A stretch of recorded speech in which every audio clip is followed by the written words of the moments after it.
Il y a deux challenges à l'heure actuelle en transplantation d'organes pour faire face à la carence d'organes.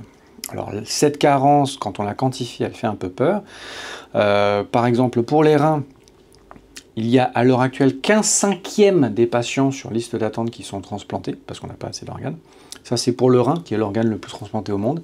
Sur le principe, trouver plus d'organes, c'est la première mission. Là où en transplantation à la fin du XXe siècle, on parlait de personnes d'un âge à peu près intermédiaire entre 20-40 ans, qui donc étaient en bonne santé, qui faisaient du sport, ça c'était entre guillemets la source d'organes.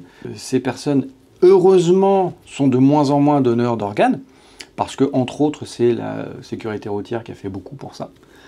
Ce qui veut dire qu'il a fallu qu'on aille chercher ailleurs. Donc là on va chercher des organes chez des donneurs de plus en plus âgés. On a repoussé la limite d'âge du don au-delà de 50 ans, on est maintenant au-delà de 60-75 ans, mais on rentre dans justement cette zone un peu grise de comment cet organe va-t-il se comporter, parce qu'il y a quand même quelques heures de route. Donc effectivement, il y a ces deux tableaux à considérer, mais pour ça, il faut de l'information.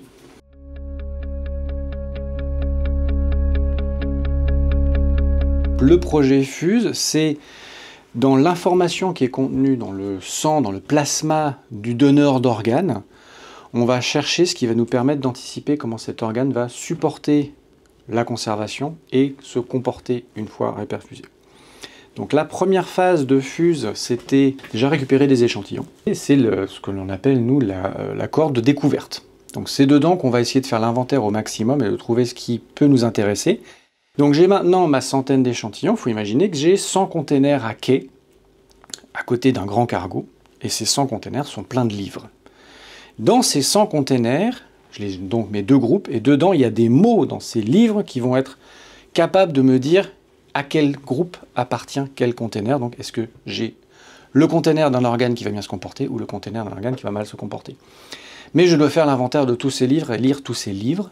Et ça, c'est la machine que l'on a vue avant qui est capable de le faire. C'est un spectromètre de masse à haute résolution qui va donc pouvoir discerner chaque molécule en fonction de son poids et de sa charge.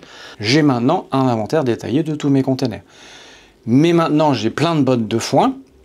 Il va falloir trouver mes petites aiguilles dedans, et c'est là qu'il faut faire appel à l'intelligence artificielle. J'ai donc monté une collaboration avec un laboratoire de Bordeaux, le Labri, et notamment Romain Bourquic, avec qui je travaille, pour déposer le projet FUSE, l'avoir financé, et donc maintenant on va pouvoir recruter un doctorant en sciences des données qui fait appel à l'intelligence artificielle de haut rang. Donc la deuxième phase, ça va être dans ma brouette d'informations, dans mes containers, quels mots sont pertinents, démontrer qu'en utilisant ces mots spécifiquement, on peut discriminer mes bons organes de mes organes un peu plus compliqués.